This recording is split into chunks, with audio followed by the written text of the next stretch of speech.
Right. Okay, good morning, everybody. This is the second session of the 2024 Emerald Ash Borer University semester. My name is Bob Bruner. I'm the exotic forest pest educator with Purdue University's Department of Entomology. This program is held in partnership with Michigan State and Ohio State University. We work together to produce all of this, our website and everything, to give you these opportunities. Today, we're going to be hosting Brad Herrick, who's going to be here talking to us about invasive jumping worms. And Brad, I'll go ahead and let you take it from here. All right. Thank you very much, Bob. Trying to pull up. There you go. Now you can see who is speaking. Yeah, thanks everyone for being here. And so, as Bob said, my name is Brad Herrick. I'm the ecologist and research program manager at the University of Wisconsin-Madison Arboretum. I've been in this role for about 17 years. And my research interests, I'm a plant ecologist by education and trade. But recently, well, the last decade or so, actually, I've been really focused on how earthworms impact plants in a variety of habitats, and specifically this new group of earthworms that we refer to as jumping worms.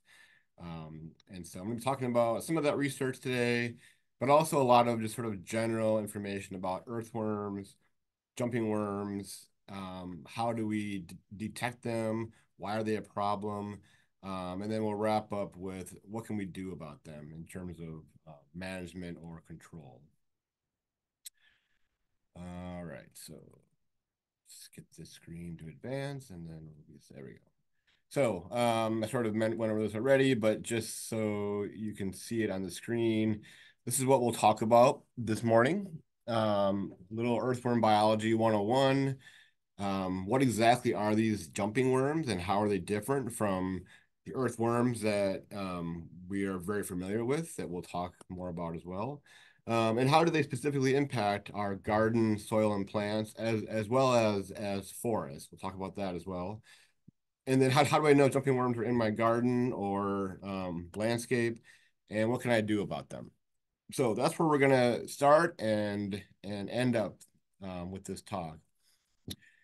So just sort of as an FYI, I like to start off talks with this information that in most areas that were glaciated during the last ice age, so depending on where you live, that could be, 10,000 years ago, 15,000 years ago, or less. Any native earthworm that was there prior to glaciation generally were extirpated during glaciation. So there are no native earthworms in the areas in white here generally, because those glaciers either killed them off or pushed them farther to the south. And so all earthworms, again, generally speaking, that we have in the upper Midwest here, or even in the Northeast, are primarily from Europe. The ones we've had here for hundreds of years now are from Europe, and they came over with European settlement. Sorry, I didn't mean to do that.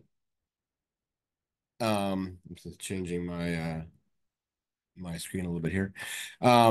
So that's an interesting point to note. So there are no native earthworms, but all earthworms aren't created equal, and we'll talk about that here in a moment. So earthworms generally are classified into three broad groups, um, which relates to where they feed and where they burrow in the soil profile. So the first group here we refer to as epigeic.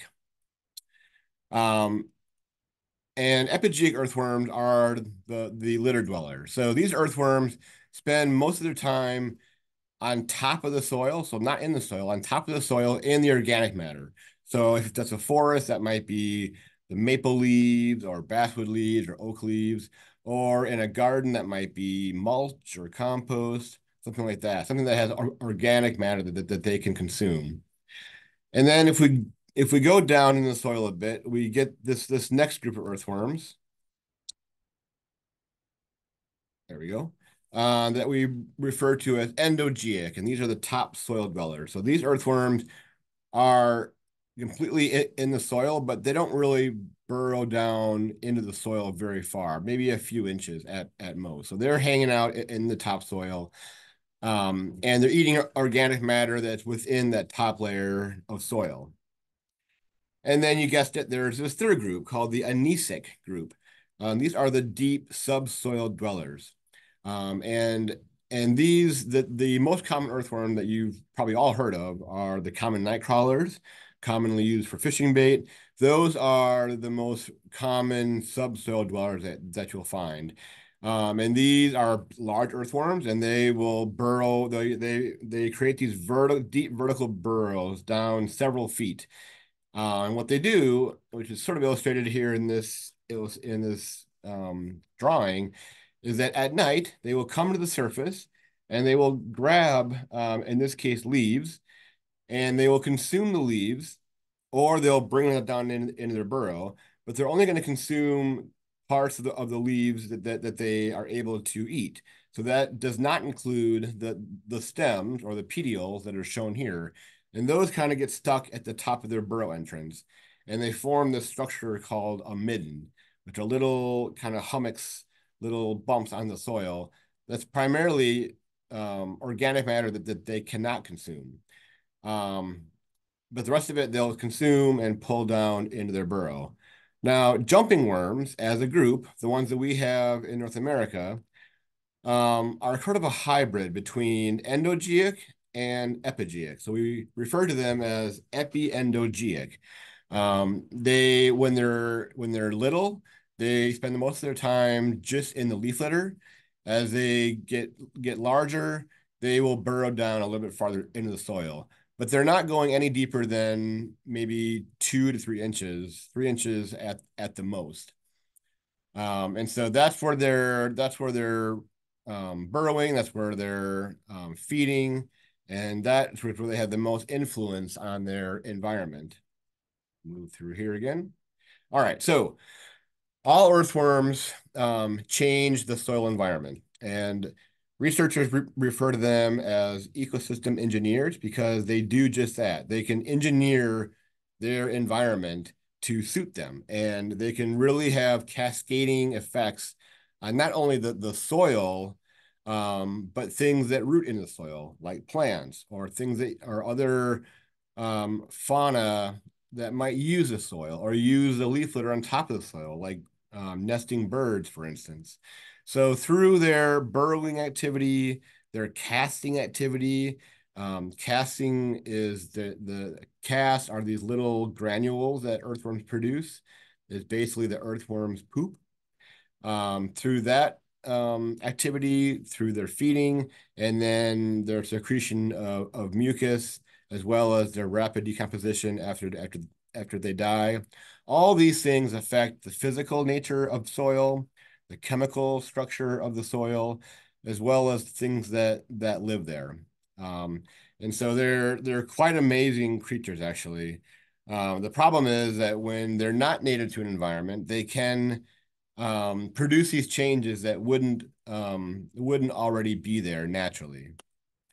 So with that, we know a lot about European earthworms and their impact on native forest systems that did not evolve with earthworms. So if you look at this figure, on the left-hand side, you have a forest that is earthworm free or maybe very lightly infested. And so this is what you would look for in a sort of undisturbed forest. You'd have a high amount of plant diversity. You'd have a really thick, what we call duff layer or a leaf layer. If you ever walk through a forest without earthworms, it's really spongy, especially like a mesic forest. So a thick, spongy duff layer, and then these undisturbed soil layers. So soil naturally is produced in layers, which is driven by really how much organic matter is in each layer. And you can see though those tree roots extend down deep into the soil. Um, the roots are entirely covered by this this leaf layer that is a slowly decomposing layer that is, leaves are added every year, so it's really rich in minerals. If you move to the right to the heavily infested area, so you can see we've got earthworms of all types. You've got the litter dwellers, you've got the subsoil dwellers, and the deep earthworms. So this is sort of the extreme where you've got a lot of earthworms of different types. You see that what happens is that they rapidly consume that leaf layer. Again, that's your organic matter, that's their food. And the results is that few native plants can survive without a healthy leaf layer to supply nutrients and moisture to those tiny roots. You see the tree roots are exposed. And you see that there's very little soil horizon left. The soil has been mixed by these earthworms. And you also get a lot of soil compaction of the top layers. Nutrients can be leached out of the system because earthworms, one of their benefits to gardens, as we know, is that they will produce a lot of nutrients and they will mix the soil. In a garden system, that can be great. In a forest system, that is usually not great because soils don't need that kind of disturbance. Basically, what happens is that those nutrients are created so rapidly that plants can't take them up fast enough, and those nutrients eventually are leached away from the system. So there's all sort of cascading effects that we know about in terms of European earthworms. So what about jumping worms? Let's start talking about this group of earthworms. And they are earthworms. Earthworms are just a general group that we call a lot of different species. So these are earthworms that are native to parts of Asia. So we just got done talking about European species. These are groups from Asia. And in North America, we're primarily talking about this genus called the Menthis that are from the species that we're dealing with of a Menthis are from Japan primarily. Generally, the jumping worms come from Japan, Korean Peninsula, parts of China, but the ones we have are primarily from Japan. And it's a big group. There's lots of species in all parts of Southeast Asia, Eastern Asia. And they've invaded a lot of different areas of the globe, or are, I should say. And I mentioned there's these three most common species in North America, and it's sort of academic, but they're pronounced Amenthus tokyoensis, Amenthus agrestis, and then I already have to say that the one exception is this other species called Metaphyre hilgendorfi, which is a mouthful. But basically, taxonomists decided that it should be in a different genus. It doesn't really matter. They're all jumping worms. They all are epiendogic, so they're in the topsoil as well as in the leaf litter, and they're all parthenogenic, so meaning that they don't need a mate to reproduce.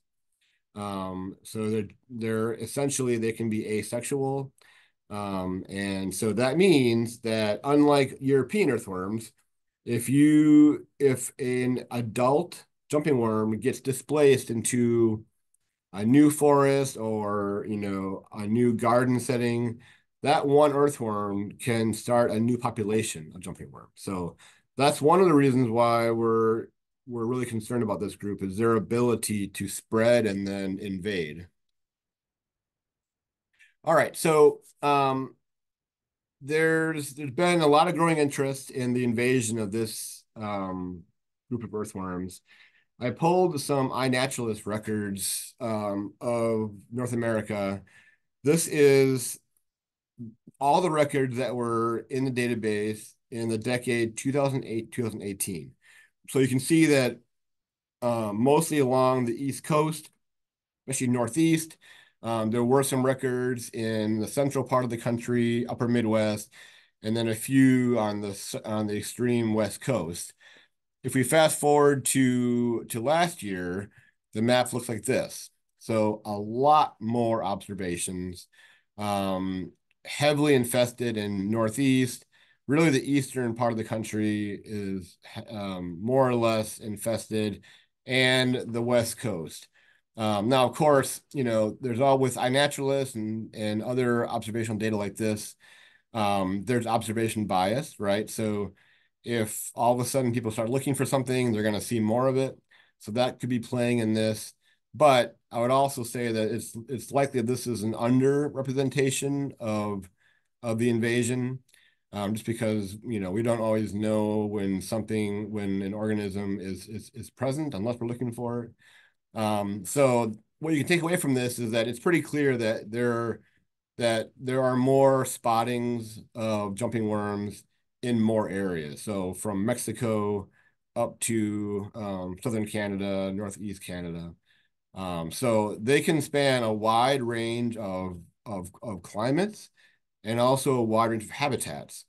So from forests to gardens to even turf grass.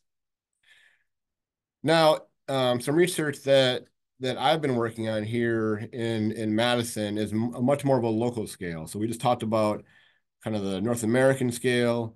I've been digging into specific habitats in urban and rural environments, and to kind of get a sense for how common are jumping worms in different habitats across this urban regional gradient. And so what you're seeing here is the star represents Madison, Wisconsin, where I am right now. And in 2017, we conducted a citizen science survey of urban land cover. So these black shapes are, each one of these represents a different site, a different habitat, or a different site of 4 habitats. So there are forests, grasslands, open space, which we are really like turf grass, like city parks, and then residential gardens and lawns. So we got volunteers to let us survey their backyards with a garden, and then an adjacent lawn. And these are all urban habitats. Okay, that was 2017. And then 2022, we resurveyed those exact same habitats to see what has changed. And we also added similar habitats in rural areas to see have they expanded into rural areas given the same habitat types.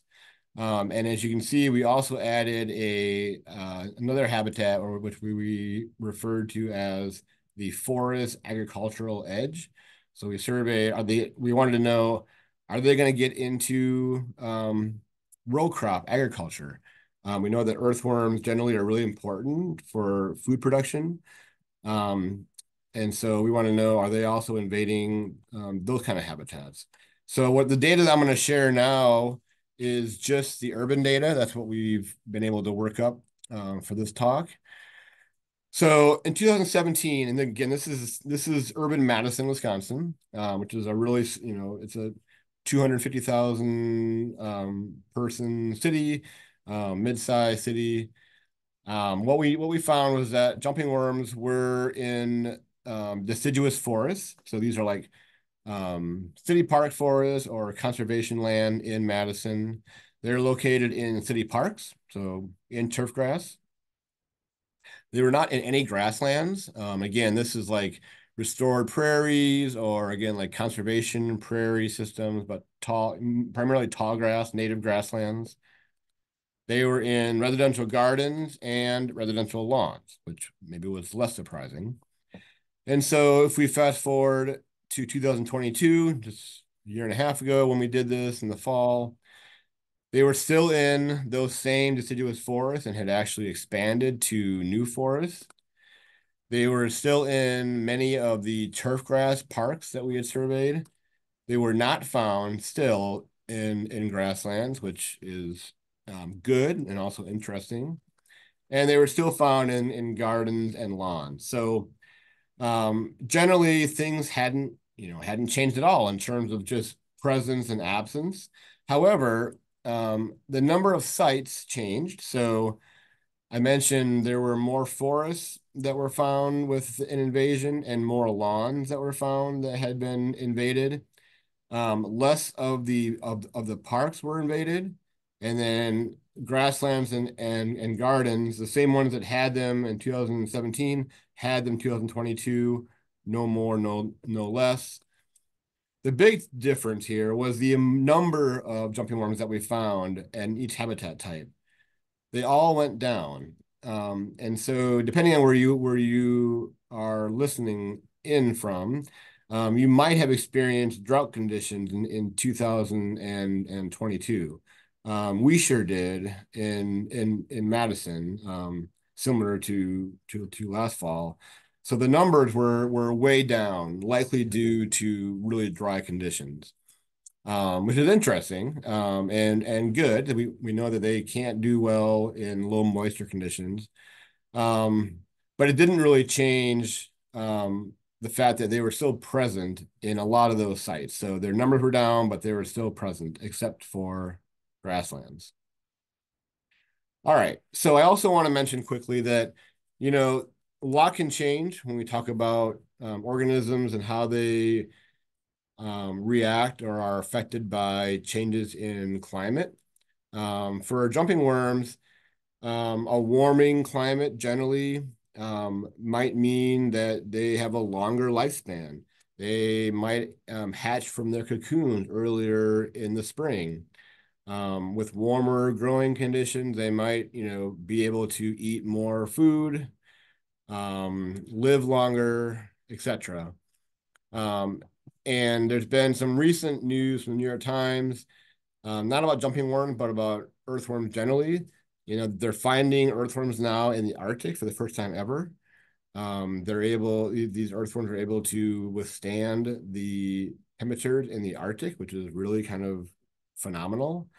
And so there's sort of not a canary in the coal mine situation necessarily, but an indicator that, if we need more indicators, that something is changing in our world.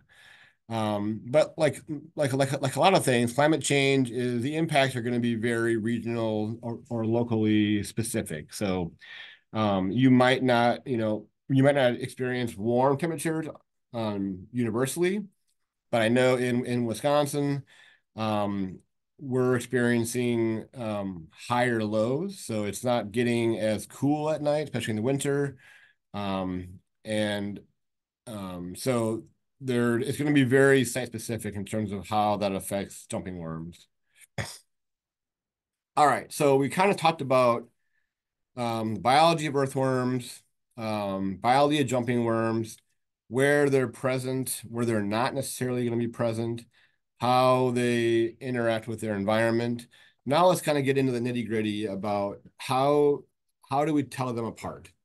And this is something that I know gardeners, landowners generally are concerned about and want to know because, jumping worms, and I was in the same boat. If you would have asked me 10 years ago about, how to identify earthworms, I would have said earthworms are earthworms. Like, how many species can there be?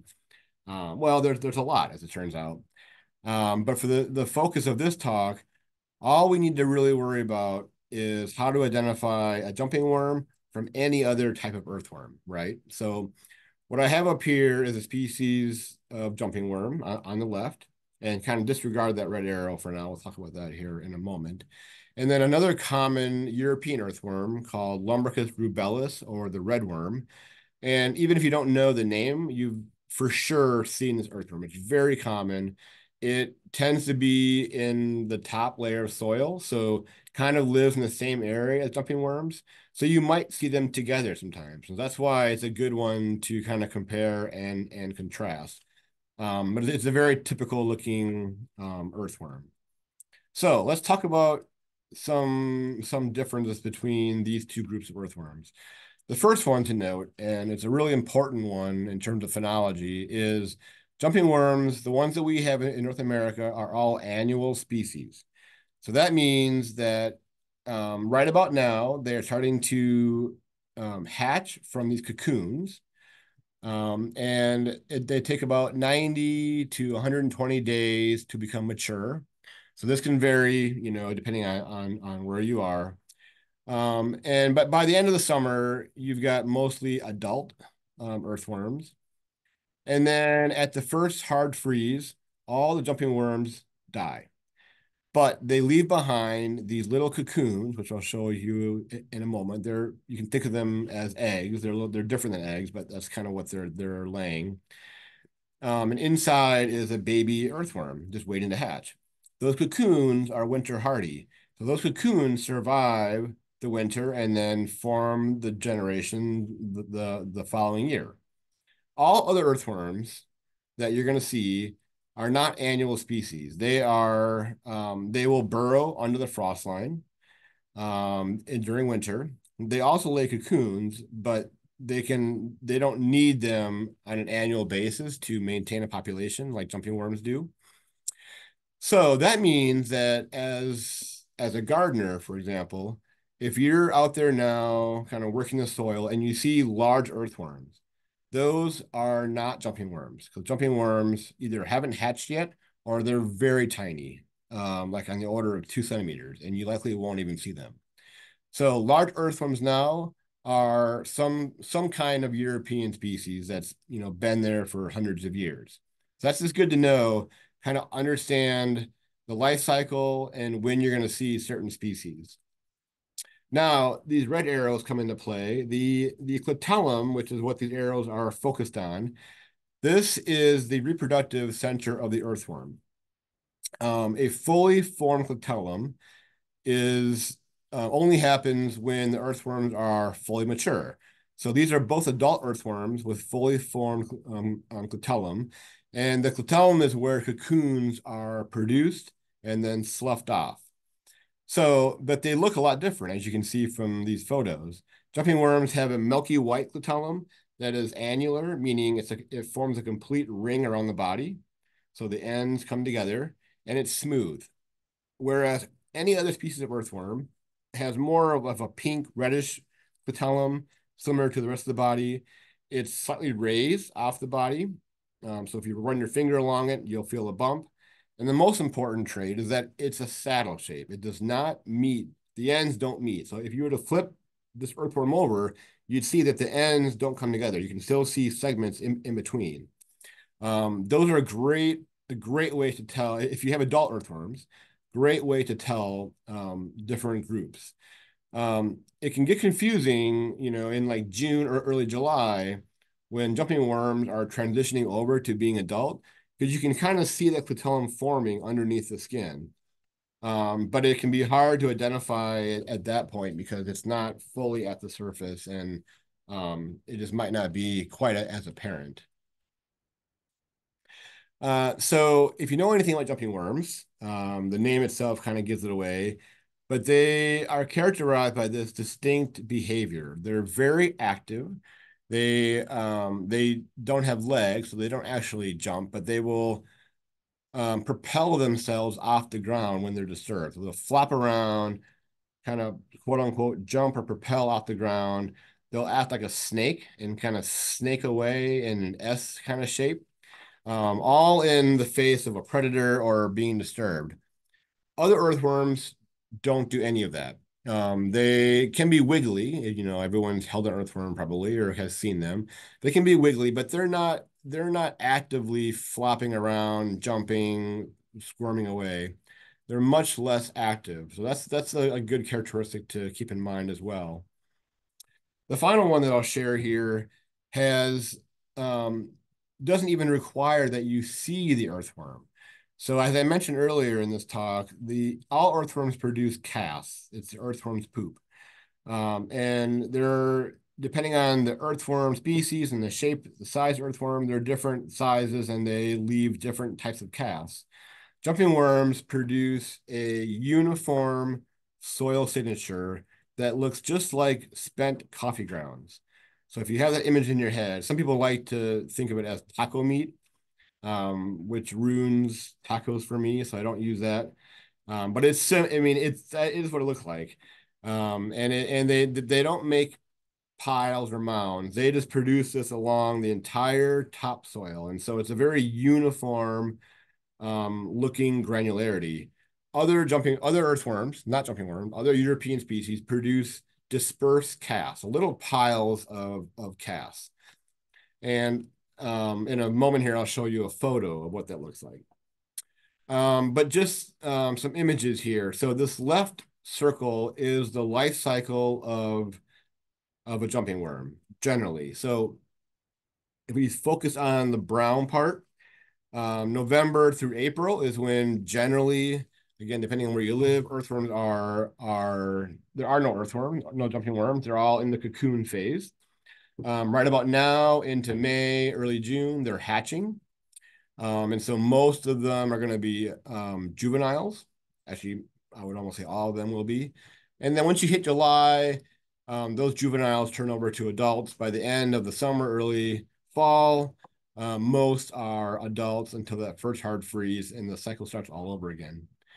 This upper right-hand corner, I've mentioned cocoons. This is what cocoons look like. They are very tiny. They're round or oblong, brown. They look just like soil. They look just like the casting layer, actually. And so they can be really hard to see. And it's one of the reasons why researchers and land managers are concerned about this part of the life cycle because you can't see them very well. And they can be moved very easily with soil, with mulch, compost, lots of things. When they hatch, they produce the bottom right little earthworms that are around 2 centimeters in length. Usually it's one earthworm per cocoon. Sometimes they hatch twins.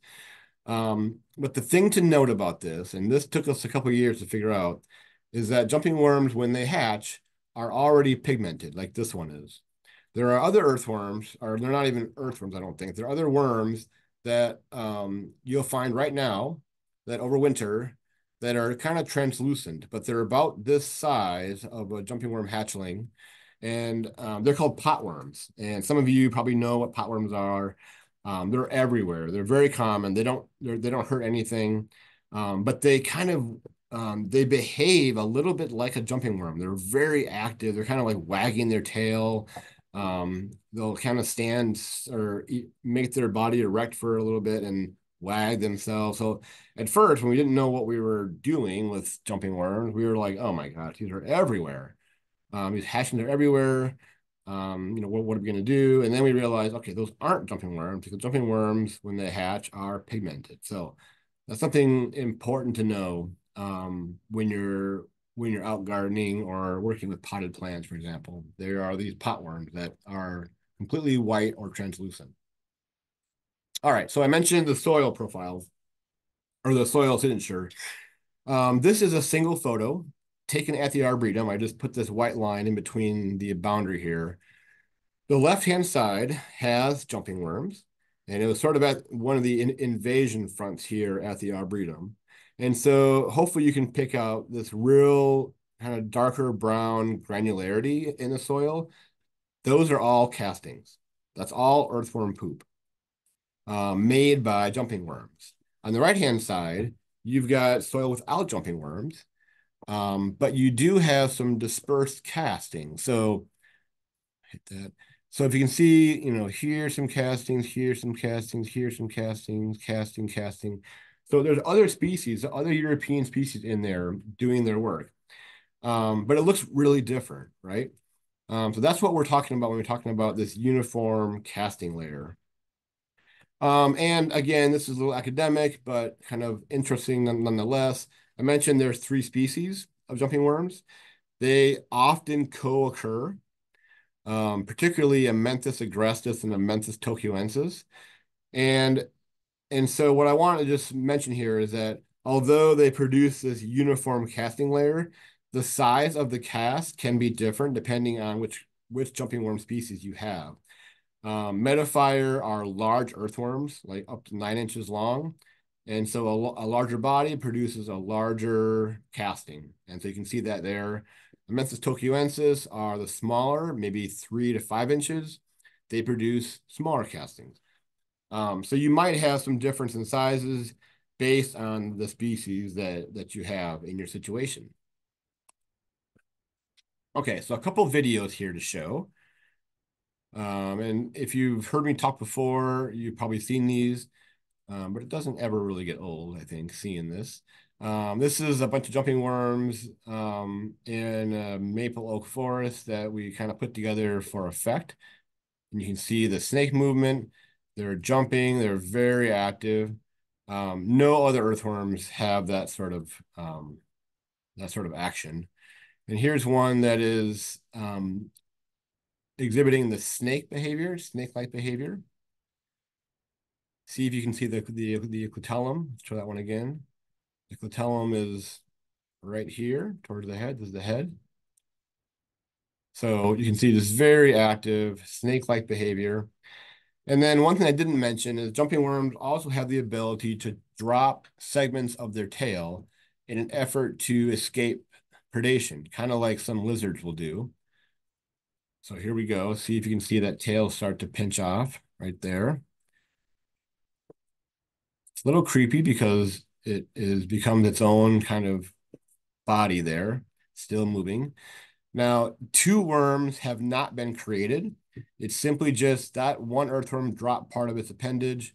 That appendage will decompose in a matter of, hours probably. So that jumping worm is still a jumping worm. And in theory, it can still produce cocoons once it becomes mature. It simply just tried to get away from a predator by distracting it with its tail appendage. All right, so how are jumping worms spreading in the environment? What kind of substrates are they found in? How are they moving around relatively quickly? Well, we know that they are related to all things gardening, horticulture, landscaping products, anything that's dealing with soil and organic matter. So from compost, hardwood mulch, leaf litter, even the fishing industry in some places in the South, they are being sold as fishing bait, which can spread them throughout the landscape. Things like potted plants, whether it's a plant sale or in a nursery or garden setting, landscaping, whether landscaping company or you're doing it yourself, jumping worm cocoons can attach themselves to soil that can then be attached to tools, equipment, the soles of your shoes, tire tread. And in this case, that's no different than a lot of invasive plant species seeds like garlic mustard and Dame's rocket, right? A lot of stuff can get stuck to the sole of your shoes, for example.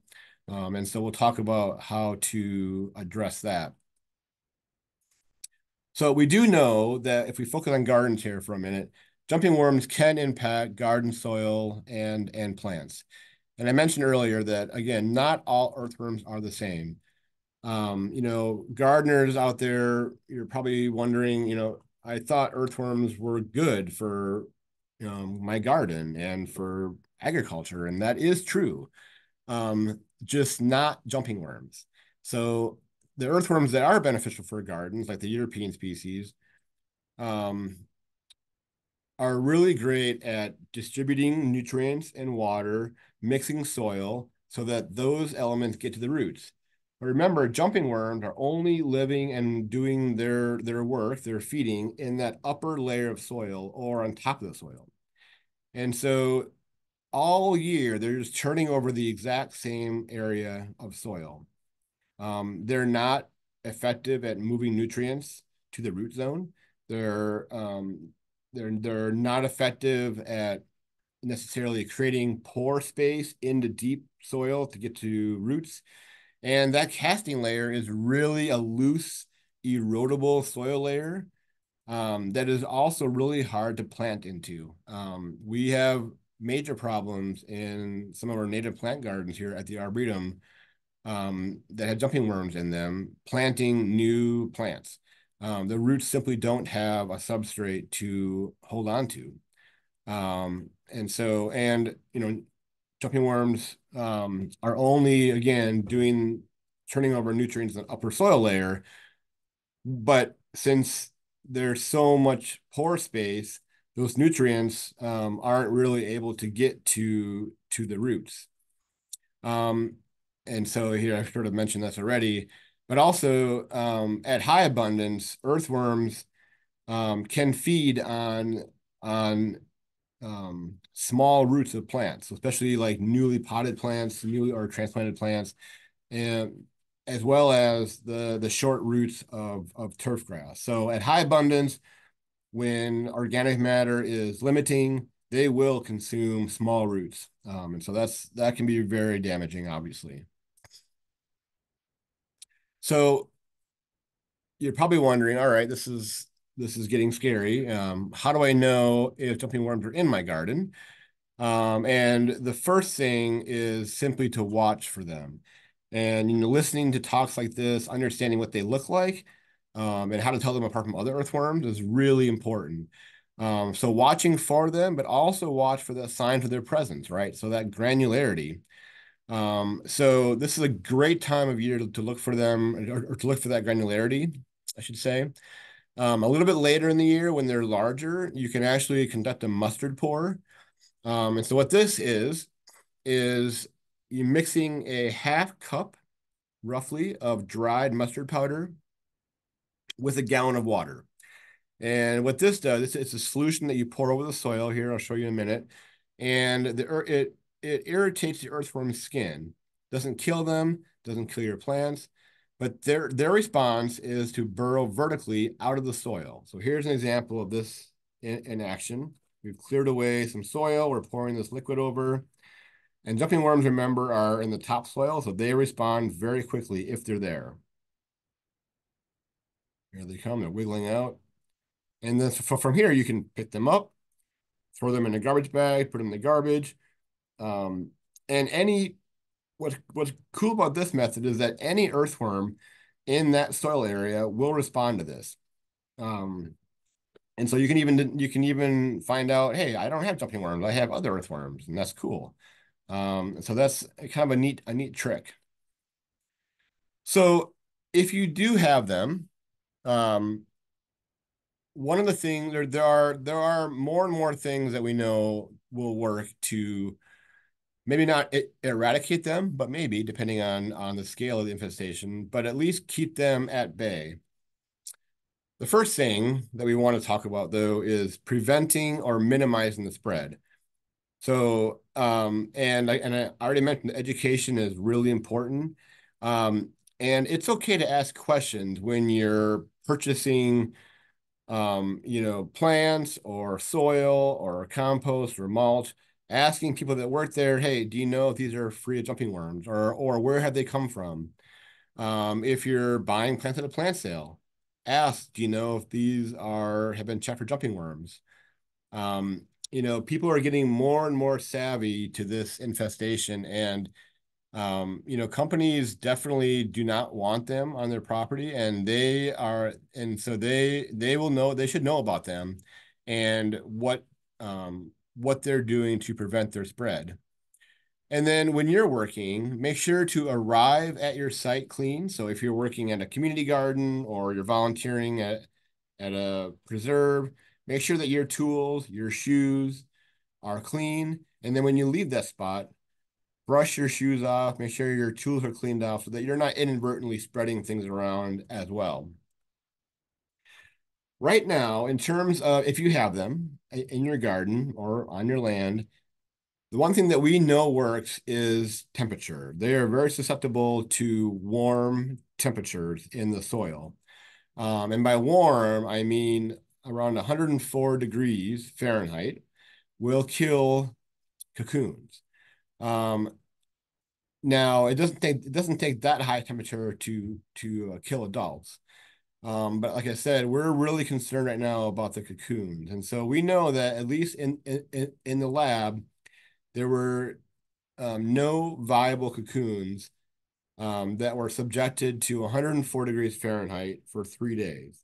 And the reason why this is research that we did here at the Arboretum, why we chose or why we did the study is because many U.S. states have very similar um, requirements for commercial composters in terms of how they treat their compost.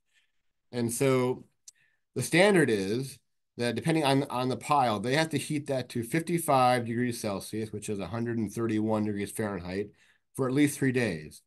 So we found that it doesn't take nearly that temperature to kill cocoons.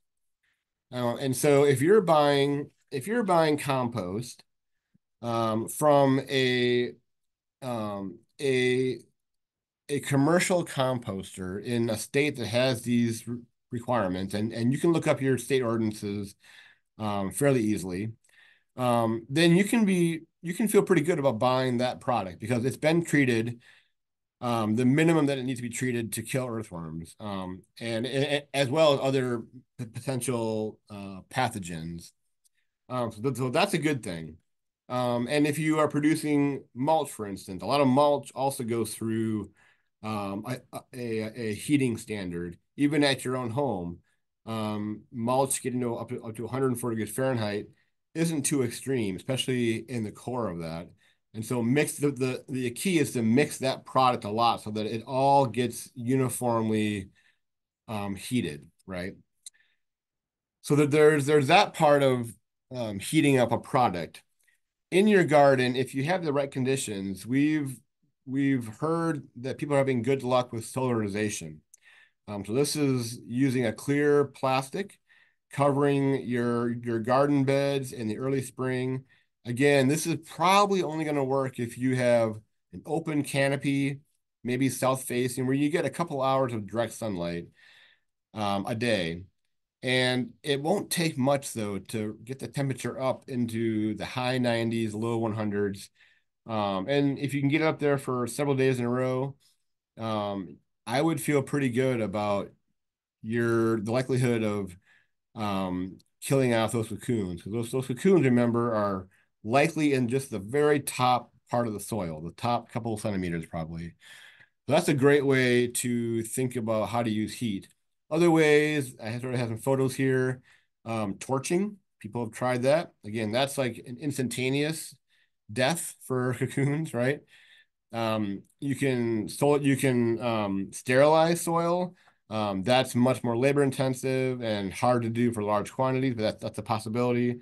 And then if you're managing larger landscape, for example, using fire, we know that fire as a management tool would also reduce the viability of jumping worm cocoon. So heat, fire, those things work. There are other things that people have been using chemical wise. The one product that's already certified for this use and has some research behind it is a product called Botanigard, which is an entomopathogenic fungus called Beauveria bassiana. And this fungus has shown to reduce or to increase mortality of jumping worms. It's it's labeled for a lot of different soft-bodied pest organisms that are found in the soil, jumping worm being one of them. But know that it's not um, jumping worm specific. It'll kill a lot of things in your soil, and a lot of pests, which is maybe a good thing. But used per label, it can be pretty effective. One caveat is that it's only effective on the worms themselves, not the cocoons. So it's not going to be a one-off application of this to rid your entire yard of jumping worms. Some folks have used soaps, like a liquid soap, vinegar, and those can work. They can be kind of effective, actually, but they can damage plant roots. They can change the pH of your soil. So, and it's an off-label use, obviously. But so those kind of things can work though, and just something that you might want to keep in mind. Maybe try that in small areas. All right, other things that you can do in your garden, for example, and I'm almost done here. This is my last slides. We know that earthworms love to eat organic matter in a lot of different types. For gardens, that usually comes in the form of wood mulch. So you can consider reducing the amount of mulch in your garden. That's not always possible, given that we need mulch for other things like keeping our plants healthy, keeping moisture in the garden, reducing weed pressure. Um, so if you are going to use mulch, make sure to purchase from a reputable source. Again, ask nurseries about jumping worms. If you don't have jumping worms and you've been buying from a particular nursery or a particular brand of mulch, keep buying that. That's a good choice. We can also experiment with different types of mulch. So things like pine needles, maybe hay, straw, or native grass mulch. These are less palatable types of organic matter for jumping worms. Pine needles might decrease your pH. Um, but we know that these types of organic matters are not as as preferred as things like leaf mulch or hardwood mulch. And then, like I mentioned, experiment with using some heat applications. All right. So one last page here, resources, and then I'll take questions. Wisconsin DNR, University of Minnesota Extension, and Cornell Extension has web pages and printouts for homeowners on all sorts of things that I just talked about related to jumping worms. And then more broadly, Great Lakes Worm Watch is based out of Duluth, Minnesota. They have information about earthworms in general. They also have information about how to make that worm or that mustard solution, kind of the recipe for that, and how to do that. If you want to check that out. And with that, I'm past my time. I will take questions. Thank you for listening. All right, thank you, Brad. That was really interesting. We've got just one question. Yeah, Someone is asking, Botanicard, will it kill all earthworms? When is it beneficial versus detrimental to use? that's a good question. So I don't know of any research that has looked at European earthworms. But my guess is that yes, it will kill the quote unquote beneficial earthworms in your garden. Now, the one thing to remember is that jumping worms are only in that top part of the soil, where most of the European species are going to be a little bit lower. There might be some in that area, like I mentioned. But so if you do like a soil drench or you're spraying it on, you don't need to use a ton because you only need to get into the top inch or so of soil, probably maybe 2 inches max. And so the deep earthworms that are really helping to build um, those deep burrows that are in mixing the soil, those likely won't be touched at all because it simply won't go that deep. All right, so we're definitely getting more questions now. Next one, has diatomaceous earth or biochar been tested for effectiveness as a control? Yeah, good question too.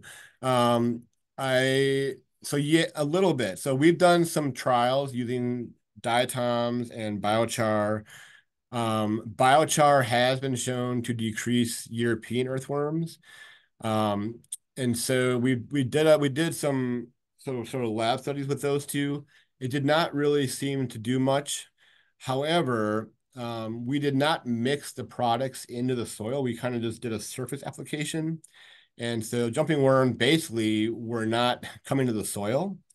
Um, and so they were just avoiding that area.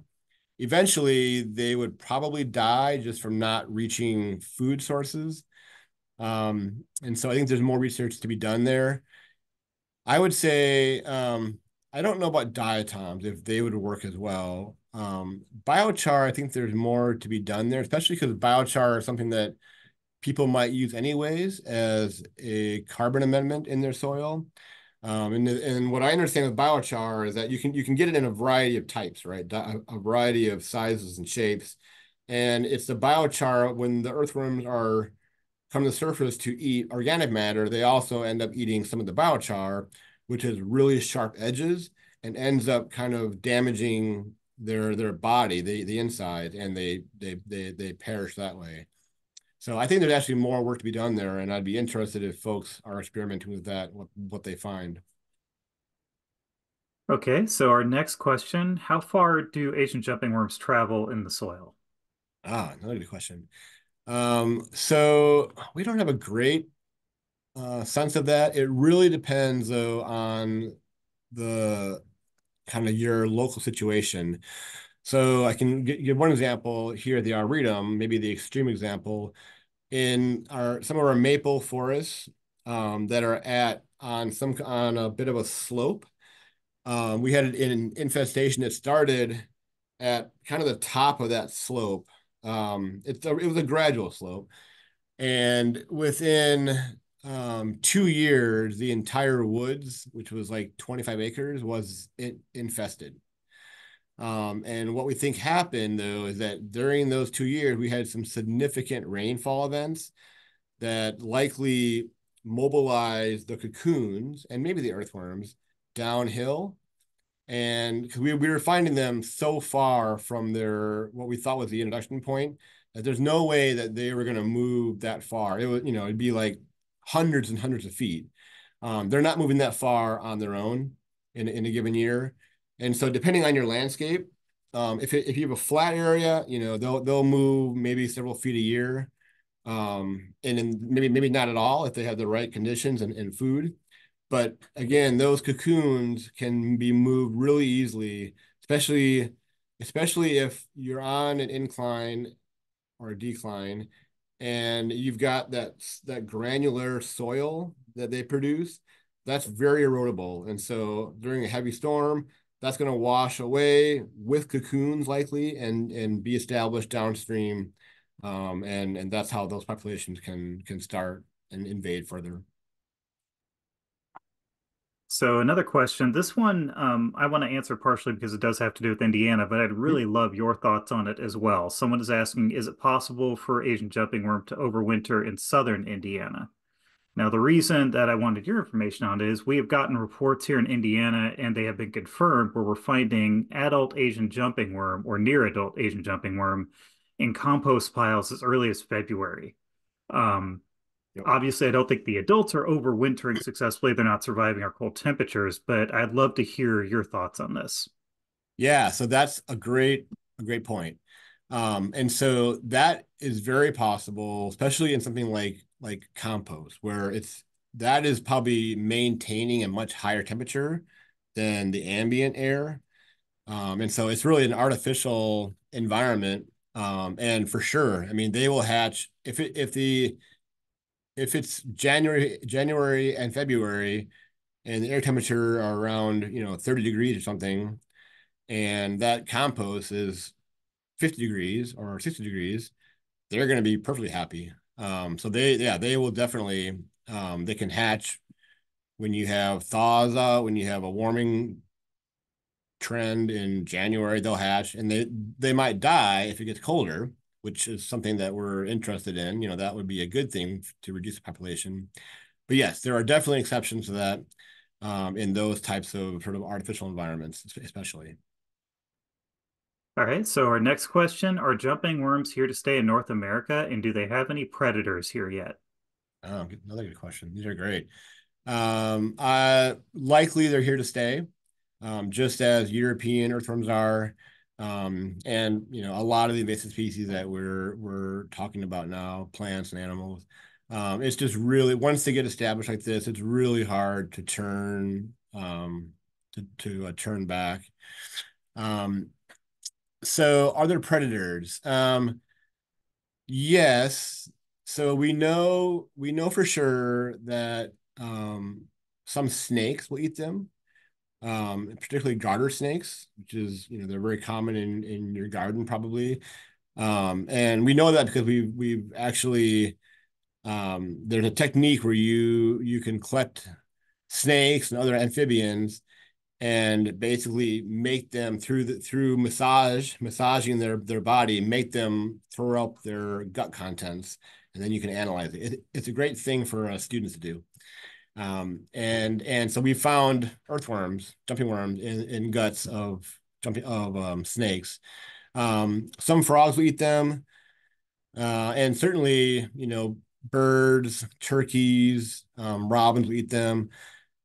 But it's probably the predation pressure is probably not there in terms of controlling the population of jumping worm, just like robins aren't going to eat all the European earthworms that are out there. So there are predators likely, but not enough for any kind of control. Yeah, I've got one last question I'm going to do here because it is almost noon. So Mhm. I'm going to say if anybody else has additional questions, feel free to send them to me and I'll make sure they get answered. But our final question we have is black plastic better than clear plastic for solarization? So it's a good question too. It's my understanding that clear plastic is better because which is maybe kind of counterintuitive, but it produces a more efficient greenhouse effect underneath. So think of like your car front window. On a sunny day, your car really heats up. Where if you put some kind of block over it, some kind of something over it to reflect, even though like that black plastic, right, is going to heat up as well. It's really you want it to heat up underneath. So that's what I've kind of heard. That's what you should do. I'd be interested though if you tried either one, which one would heat up first, or more effectively underneath. But it's because it's the underneath the soil is what you want to be heating up, not the plastic itself. All right. Well, I'm going to say that's all we have time for today, folks. Brad, thank you so much for donating your time to talk to us about this. This has been a big subject for a lot of folks. Yeah, my pleasure. And I will send out a link to this recording in just a day or two. So, everybody, take care. Have a great weekend. It's supposed to be beautiful. And I will see you at our next session. Thanks, everyone.